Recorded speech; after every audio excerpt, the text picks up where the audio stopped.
À 7h05, la question santé d'Europe 1, Thomas Soto.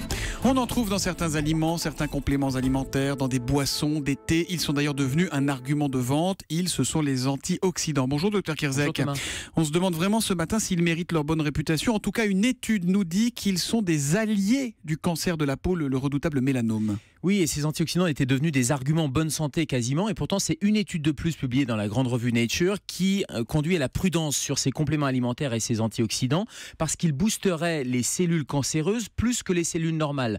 Dans le cancer de la peau, vous savez que les cellules se multiplient, les métastases se multiplient. Et bien, les antioxydants boosteraient cette multiplication et les métastases apparaissent. Ils dopent les cellules Ils dopent cancéreuses. les cellules cancéreuses et en stoppant le vieillissement finalement naturel de ces cellules cancéreuses, on arrive à l'effet inverse recherché, c'est-à-dire à une multiplication, à une accélération des métastases. C'est un effet que l'on ne constate que dans le cancer de la peau, le mélanome ? Alors, c'est pas la première étude qui montre ça et les médecins et les chercheurs sont très prudents depuis des années sur ces antioxydants.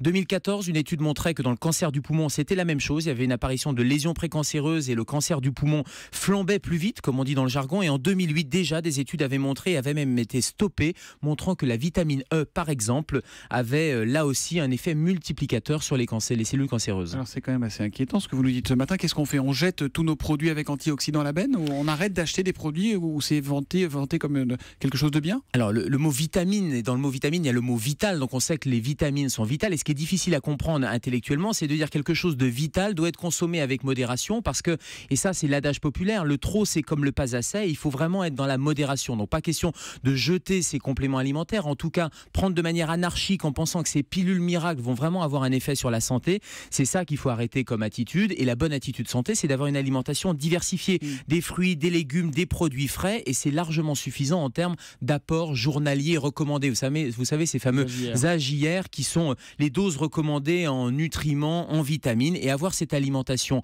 variée en produits frais permet largement d'avoir les apports nécessaires. Mais par exemple, quand je prends mon thé sur lequel il y a marqué antioxydants, est-ce que là c'est des quantités qui sont très importantes ou est-ce qu'on est dans l'infinitésimal en fait ? Non, on est dans des quantités qui sont des quantités suffisantes, surtout si vous diversifiez votre alimentation. Ce qu'il faut éviter, et j'allais dire, il ne faut pas croire avec candeur ou naïveté à ces produits miracles ou à ces gélules miracles. Et ce sont ces gélules prises de manière anarchique et à long terme qui pourraient avoir des effets indésirables. On a parlé de la vitamine E, mais ce sont tous les antioxydants contenus dans la vitamine C, la vitamine A, la vitamine E, bref, tous ces micronutriments et vitamines qui finalement pourraient avoir un effet plus délétère qu'un effet positif. Donc ce qui existe naturellement dans les aliments suffit en fait, pas besoin d'en rajouter. Exactement, et le reste est à consommer avec modération. La question santé d'Europe 1, tous les matins à 7h-5 sur Europe 1, c'est avec le Dr Kierzek qu'on retrouve lundi à lundi Gérald. À lundi Thomas.